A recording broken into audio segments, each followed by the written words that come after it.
Because I am in the Netherlands. Some of you are in LA, some of you are in Scotland. That's the way to do it in 2021. Very modern. Yeah. Nice to I think meet you. so, yeah. Get everybody, we're all at different stages of our day. So you're probably a lot more awake and alert than we are. But how is it to be a band in lockdown? That must be hard sometimes.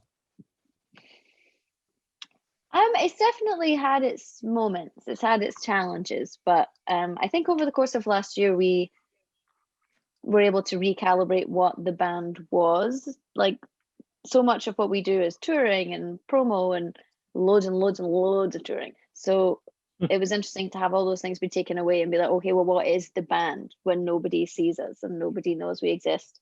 What do we do? And I guess at the end of the day, you started a band because you wanted to make music. So we just tried to do that for the most part. That's an interesting thing. You learned about your own band then last year. Yeah. I think yeah. so, yeah. Yeah. So you go. Wow. I guess when you've got nowhere else to turn, you turn to the things that are stabilizing and your close friends and the things that that can get you through such a difficult time. And that was the band for us. I mean, it's been the kind of central focus of our lives for almost 10 years. And it just so happened that we'd finished touring at a time when the coronavirus really took over. And it's not like we had no choice, but the first kind of place to turn, the first place for like kind of some sort of refuge was inward and towards each other. And it really helped me definitely through a really difficult time. Wow.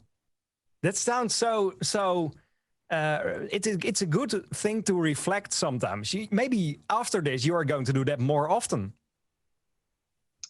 I hope so, yeah. Like, especially when you're running around, like even when you're not in a band, anybody in their life, you're busy. You've got work, you've got commitments, you've got things that you need to do to keep your life going. And when those things were suddenly taken away from everybody, I think it did give everyone, us included, a chance to reflect on things. And especially for a band, like somebody in the kind of career we have, most of the time when you're forced to reflect, it's after your career has gone down the toilet and you're like, oh, I wish I'd done this or that, and I'm hoping that our career is not yet down the toilet. So it was maybe I think the good way of looking at it is, if that pause button has been pushed, how do you take stock and go back out and, I don't know, appreciate things differently, or think about what you want to do differently. And it all sounds very hippy dippy, but I think it's a nice way to look at things, you know? Yeah. And now it's time to go back on the road with new music finally as well. We hope so. Yeah. I mean, as soon as we're allowed to, we'll be in a room rehearsing these new songs together and getting ready to play them live. Can't wait. Like, I think we're all really super excited about getting in front of, people again. But that's an interesting thing, because you made this new music mostly digital then, I guess, in all the parts of the world. We did, yes. We were. I mean, with the enforced separation, we had two choices. It was either take a year-long hiatus, which nobody really wanted to do. We were already in the kind of in the swing of making the album. We had momentum. And when we had to separate for obvious reasons, we chose to go down the digital route. We had like a number of songs there, things that we were excited about. And the next kind of month or 2 months was about trying to figure out how we could actually do this and be productive. And it was challenging, but it is possible. And once we got our heads around the technology, it was a few really great little programs that people have written for this exact kind of purpose, that we were able to continue working. And in a lot of ways, it felt very normal. And we would meet out 3-4 times a week, every day or every night, depending on who was getting up early and who was staying up late. And we just work on this thing that was ours, and it was really stabilizing and exciting. And it was, it was that little bit of escapism that everybody is looking for. Some people bake bread. We were making an album. I mean, I also baked bread, but you know what I mean. You did. I forgot about your bread baking phase. You were Your like bed making breaking. cakes and stuff. That's a Yeah. different pursuit. But I had to That stop. sounds like the title of a church's documentary, Baking Bread. Yeah. Well, I Baking had to bread and stop. baking. I had to stop baking bread. It's hard to say. I had to stop baking bread because I was getting too fat, and I had to stop making cakes. So I started building guitar pedals instead, and some of that stuff made its way onto the album. So it was much more positive than sitting around eating carbs. Like I think that time period where Martin would be, and we couldn't go into each other's houses still, so Martin would leave like some bread on my doorstep, and I would leave some like jam on his doorstep, and I'm like, we really need to get back to doing what we're supposed to be doing, because otherwise we're just running like a really tragic 2-person coffee shop. Like, what? Yeah. I don't know. I'm not sure this chap, sorry. About the documentary, the poster of He Said, She Said is amazing. There has to be a movie about your band. Wow. I mean, you said it. I'll tell them you said it. But when it will ever be a Churches movie, who would play you, Lauren, Ian, Martin? Wow. Oh, gosh. Marlon Brando would obviously play me. Oh, that's pretty cool. Wow. Except he's dead. I'd like Matthew McConaughey to play me. That's kind of wishful thinking. Yeah, we should definitely like be more aspirational. Yeah.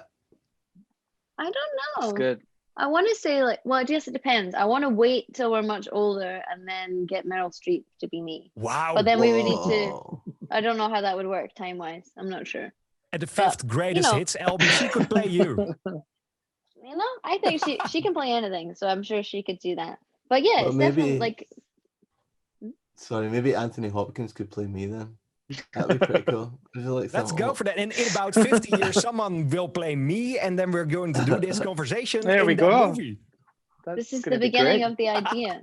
But yeah, I'm glad you liked the poster. I think we all really love movies, and it's always something that's been part of the language of our band and how we talk to each other. And it's always like that era of movie making, specifically like that kind of time in like the 70s and 80s, is something that we're always been really drawn to. So that's a little Easter egg. We've sown the seed for things that may come further down the line. It will be the cover art of the bread, the church's bread. Oh, yes. Yes, cinematic bread. That's what we're making here. Yeah. There is also a lot happening in the music scene in Scotland at the moment. The band, the Snuts, have a #1 album in Scotland. Jerry Cinnamon is doing a big thing there. What do you think of the music scene in Scotland at the moment? You know, for such a small country, it's always amazed me that there's been so many bands come from this part of the world. It's a very disproportionate number of like internationally successful artists that out of this tiny population of what is it, 6 million, something like that. So yeah, I'm very proud of our wee country. We continue to be relevant on a global level somehow. I would go as far as to say that the place where Ian is from, right between Glasgow and Edinburgh, is a place called Whitburn. And that's where the Snuts are from. That's where Lewis Capaldi is from. As well, yeah. That's where Ian is There's from. There's a new guy as well. Yeah, there's a new guy as well, isn't there, from Whitburn that's in the charts? Whitburn is the Seattle of Scotland. Like they've just like made this whole thing. Glasgow's over. It's all about Whitburn. There you go. But you heard it here first. About Scotland, Lauren, I saw some comments on the Reddit of Churches that people hear your Scottish accent even more on this song than before. Oh, yes. I don't know. I feel like my accent has always been a point of contention for people because I don't come from the central belt. Like I do. I come from a different place than Ian and Martin. Like, so we have a broad range of accents within the band, but I don't think my accent was ever as strong as that.